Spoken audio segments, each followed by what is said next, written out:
ganar un torneo de Copa Colchonitas es un gran desafío, pero retener el título, defenderlo, es otro. ¿Cómo está la preparación y cómo se siente para esta aventura que arranca ya?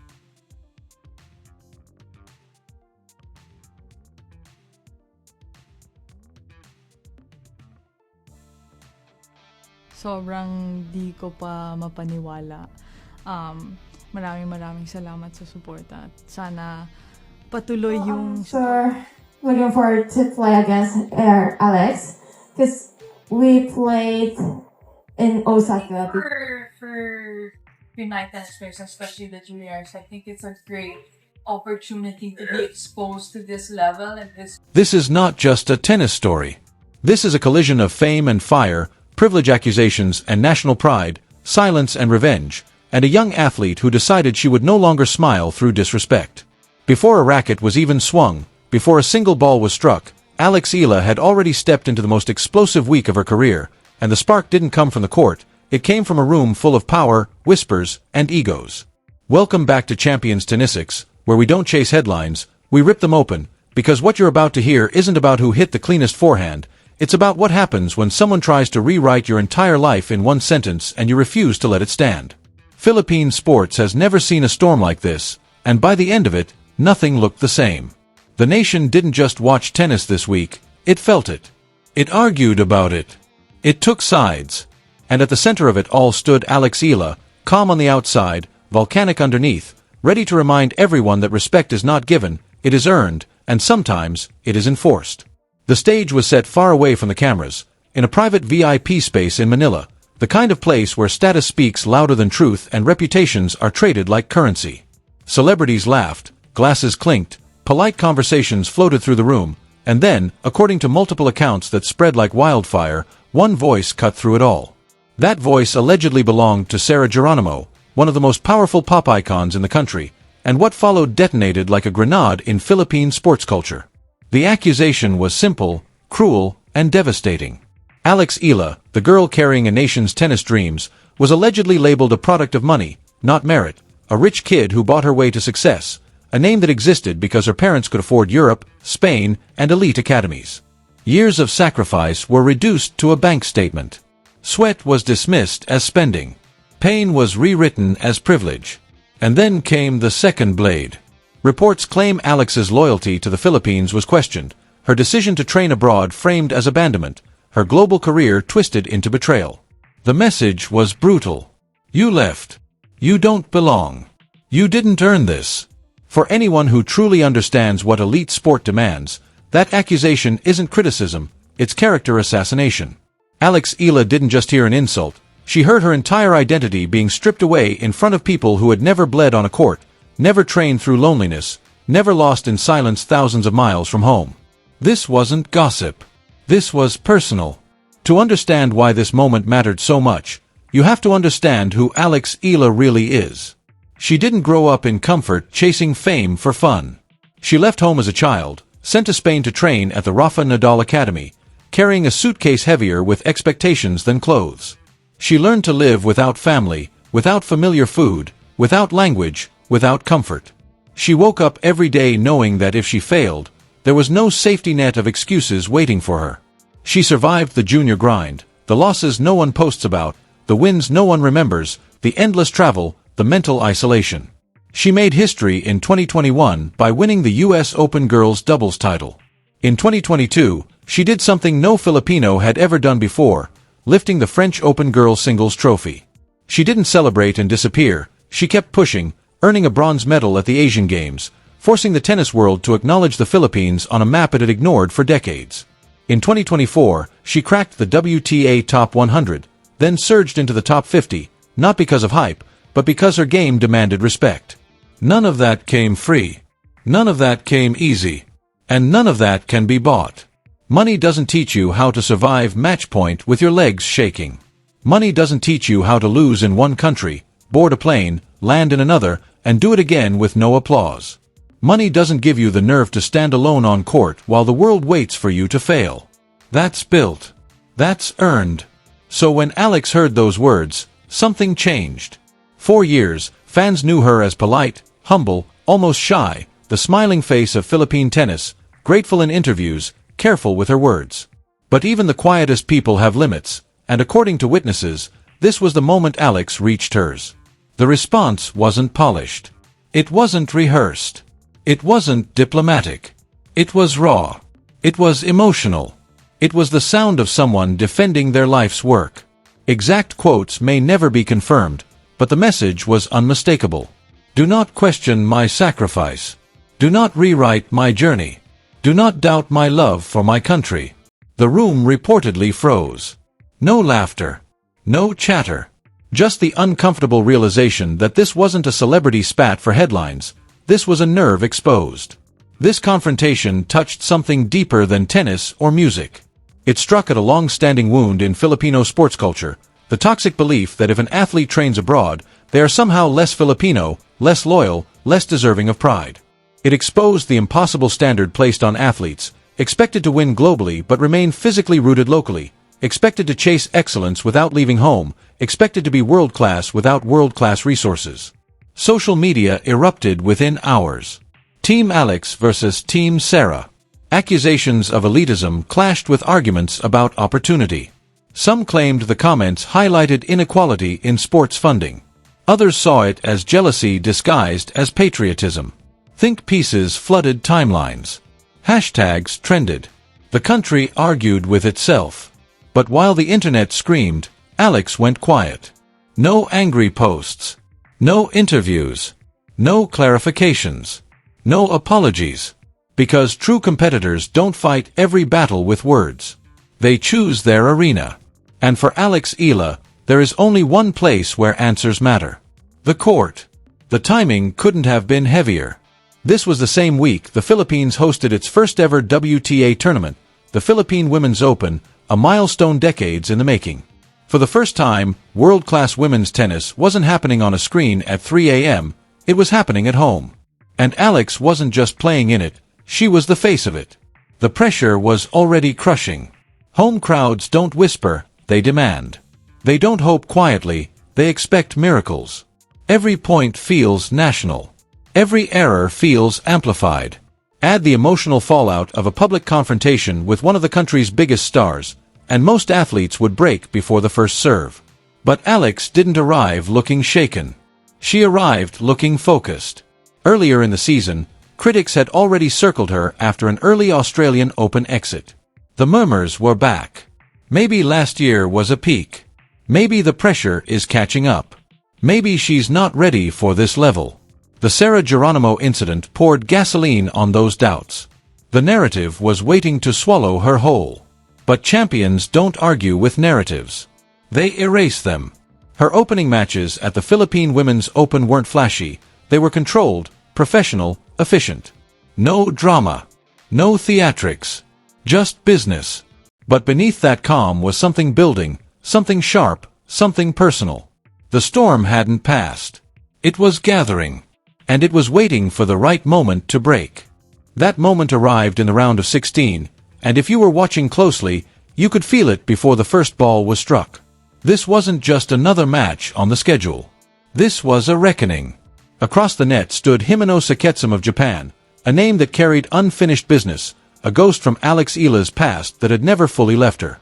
3 years earlier in Osaka, Saketsum had dismantled Alex in brutal fashion, a 6-0, 6-3 loss that felt less like a defeat and more like a lesson delivered without mercy. It was the kind of match that embeds itself into an athlete's memory, the kind that replays itself uninvited at night, the kind that quietly asks a question every competitor must eventually answer. Have you really grown, or were you just passing through? That loss happened when Alex was younger, still shaping her identity, still learning how to survive on tour, still figuring out who she was when the plan fell apart. Now she stood across from the same opponent, on home soil, under the brightest spotlight of her career, carrying not just old scars, but fresh wounds from the chaos off the court. Tennis, at its core, is a lonely confrontation with yourself. There's no teammate to hide behind, no clock to run out, no excuses that survive contact with the scoreboard. Alex knew that. And from the opening game, it was clear this was not the same player Saketsum had humiliated years earlier. The footwork was sharper. The shot selection was colder. The body language told a story of someone who had already decided how this was going to end. Every point felt deliberate, like punctuation in a sentence she had been writing for years. Saketsum tried to impose her rhythm, tried to drag Alex into longer rallies, tried to reassert the psychological edge she once held, but something had shifted. Alex wasn't chasing. She was dictating. She took the ball early, stepped inside the baseline, and turned defense into offense with ruthless efficiency.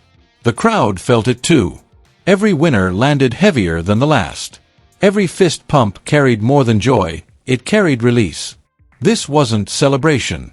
This was catharsis. When the match ended, the scoreline told the story clearly, but not completely. This wasn't just a win. This was a message, to an old rival, to the critics, to anyone who thought Alex Eala was a fragile product of circumstance rather than a competitor forged by pressure. She walked off the court composed, but the statement had already been delivered. Me versus me. That's always the real match. And Alex had won that battle decisively. But the journey didn't pause for reflection. There was no time to savor revenge or silence ghosts. Because the path forward only grew steeper. Waiting in the quarterfinals was Camila Osorio of Colombia, and this was a completely different kind of test. Osorio isn't a name you overlook. At 23, she's already established herself as a relentless competitor, ranked inside the top 100, respected for her speed, grit, and refusal to surrender a single point without a fight. She doesn't overpower opponents, she suffocates them. She makes you hit one more ball, then another, until frustration creeps in and cracks begin to show. During this tournament, she had already won over Filipino fans with her intensity and visible hunger. This wasn't a villain waiting in the wings. This was a worthy adversary. What made the matchup even more dangerous was the unknown. Alex and Osorio had never played each other. No head-to-head history. No patterns to exploit. No familiar tendencies to lean on in tight moments. This was going to be raw adaptation, instinct versus instinct, strategy unfolding in real time. The match was scheduled for 7 p.m. on center court, a primetime showdown under lights, in front of a crowd ready to erupt with every point. The kind of atmosphere players dream about and fear in equal measure. Home crowds are powerful, but they're also unforgiving. They lift you, but they demand payment in results. For Alex, this wasn't just another quarterfinal. A win would put her into the semifinals of the first-ever WTA tournament on Philippine soil. One step away from the finals. One step closer to a moment that could redefine her career. The symbolism was impossible to ignore. Imagine the weight of it. The accusations of privilege. The questions about loyalty. The whispers about pressure and collapse. All of it hovering as she prepared for the biggest match of the week. Lesser players would shrink under that spotlight. But Alex had already shown something new this week. She wasn't avoiding the fire. She was walking straight into it. In her brief comments before the match, there was no bravado, no dramatic declarations. Just focus. Motivation. Calm determination. She spoke like someone who understood the magnitude of the moment without being consumed by it. That's a dangerous mindset for an opponent to face. Because players who are calm under pressure are the ones who steal matches late. This saga had revealed layers of Alex Eala the public hadn't fully seen before. Yes, she was talented. Yes, she was disciplined. But now, it was clear she was also resilient, confrontational when necessary, unwilling to let her story be hijacked. She didn't respond to disrespect with theatrics. She responded with performance. That's a trait shared by the greats. Serena Williams didn't argue her way into history, she won her way there. Rafael Nadal didn't explain himself, he outworked everyone until the questions stopped. Novak Djokovic didn't beg for acceptance, he forced it through results. They all turned doubt into fuel. Alex was learning that same language. The tactical battle against Osorio promised to be fascinating. Osorio thrives in long exchanges, using her speed to retrieve and reset, dragging opponents into physical and mental exhaustion. Alex's best weapon is controlled aggression, taking time away, stepping forward, refusing to let rallies stretch into marathons. The challenge would be balance. Attack without recklessness. Passion without chaos. The crowd would roar. Momentum would swing. Mistakes would happen. The key would be emotional control. The anger from the off-court drama had fueled her earlier matches, but anger is a volatile ally. Used correctly, it sharpens. Used carelessly, it destroys. Alex needed to ride that edge without falling off. Mentally, the advantage leaned toward her. She had momentum. She had belief. She had the crowd. But she also carried a weight Osorio didn't. National expectation is a heavy thing. One slip, and the narrative flips. Suddenly it's about choking. About pressure. About unfinished business. This match would decide which story survives. One thing was already certain. This was no longer just a tournament run. This was a defining chapter. Win or lose, Alex Eala was no longer just the polite prodigy. She was a competitor who had stared down criticism, confronted disrespect, and answered in the only language that matters in sport. Action. Results. Excellence. And as the lights prepared to come on and the crowd prepared to rise, Philippine tennis held its breath, waiting to see if this fire would burn all the way to history. This is where stories stop being theory and start becoming legacy, because everything Alex Eala had faced up to this point was no longer background noise, it was pressure condensed into a single night. Quarterfinals. Home soil. Prime time. A nation watching not just to be entertained, but to be validated. This was no longer about rankings or prize money. This was about meaning. About whether an athlete accused of privilege, questioned for her choices, and scrutinized for her identity could stand in the center of the storm and refuse to bend. As Alex walked onto center court under the lights, the atmosphere was electric in a way that television can never fully capture. This wasn't polite applause. This was belief. This was thousands of people projecting their hopes onto one figure in motion, one player asked to carry the emotional weight of a country that has waited decades for a moment like this. Camila Osorio felt it too. You could see it in her eyes. This was hostile territory, not in anger, but in allegiance. Every warm-up rally echoed with noise. Every movement was watched. And then the match began, and immediately it became clear that this would not be given, it would be taken. Osorio did exactly what she was expected to do. She ran. She chased. She extended points until lungs burned and legs screamed. She forced Alex to hit again and again, testing patience, daring her to overpress. And early on, the tension showed. A missed forehand here. A rushed approach there. The crowd murmured, the weight of expectation pressing down. This was the danger zone, the place where home favorites either rise or unravel. And this is where Alex showed the final evolution of her week. She slowed everything down. Between points, she breathed. She looked at her strings. She reset. No panic. No visible frustration. Just control. When she began to step inside the baseline, everything shifted. The rallies shortened. The ball came earlier. Osorio, so comfortable dictating rhythm, was suddenly reacting. Winners started to land. The crowd erupted. Momentum swung, not wildly, but decisively.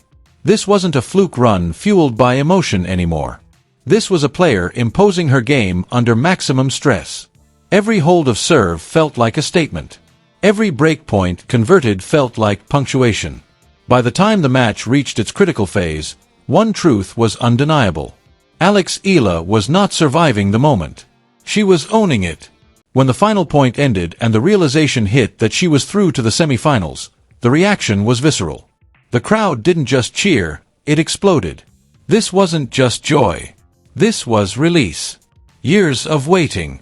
Years of being invisible on the global tennis map. Years of hearing that world-class tennis didn't belong here. All of it poured out in one roar.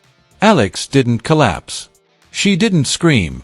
She stood there, absorbing it, eyes scanning the stands, understanding exactly what this moment represented.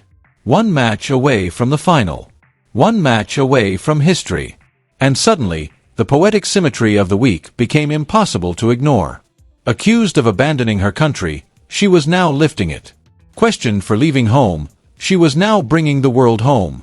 Dismissed as privileged, she was now proving that pressure cannot be purchased, only endured.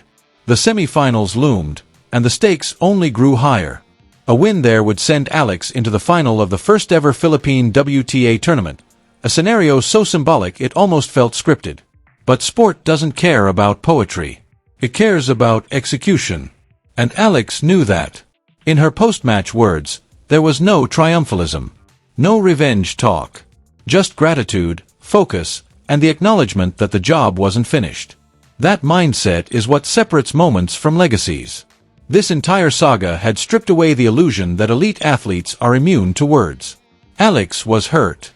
She was angered. She was challenged. But instead of letting that fracture her, she used it to sharpen herself. She didn't win a social media war. She won matches. She didn't defend herself in interviews. She defended herself on court. That is the most brutal and honest form of response sport offers. The conversation surrounding athletes training abroad didn't end this week, but it evolved. Alex Eala became the living counterargument. Proof that leaving home does not mean abandoning it. Proof that global ambition and national pride are not opposites. Proof that excellence often requires sacrifice that outsiders will never fully understand. And whether the VIP room confrontation happened exactly as reported or was amplified by rumor almost stopped mattering. Because the response was real. The tennis was real. The results were real. As the nation waited for the semi-finals, one thing was already secured. Alex Eala had crossed a line that cannot be uncrossed. She was no longer just a promising player or a polite ambassador. She was a leader. A standard bearer. Someone young athletes could look at and understand that resilience is not silence, and dignity does not mean passivity. She showed that you can be respectful without being weak, composed without being submissive, global without being disloyal. Win or lose from here, her story had already shifted. But the possibility hung in the air, intoxicating and dangerous. Imagine her lifting that trophy. Imagine the symbolism. Imagine the silence it would bring. Not the silence of fear, but the silence of acceptance. The kind that follows undeniable achievement. This was bigger than one tournament. Bigger than one argument. Bigger than one player. This was Philippine tennis stepping into the light, carried by an athlete who refused to let others define her path. As the lights dimmed and the city buzzed with anticipation, one truth settled in. Champions are not born in comfort. They are revealed in confrontation. Forged in doubt. Hardened by pressure. And this week, Alex Eala showed the world exactly what that looks like.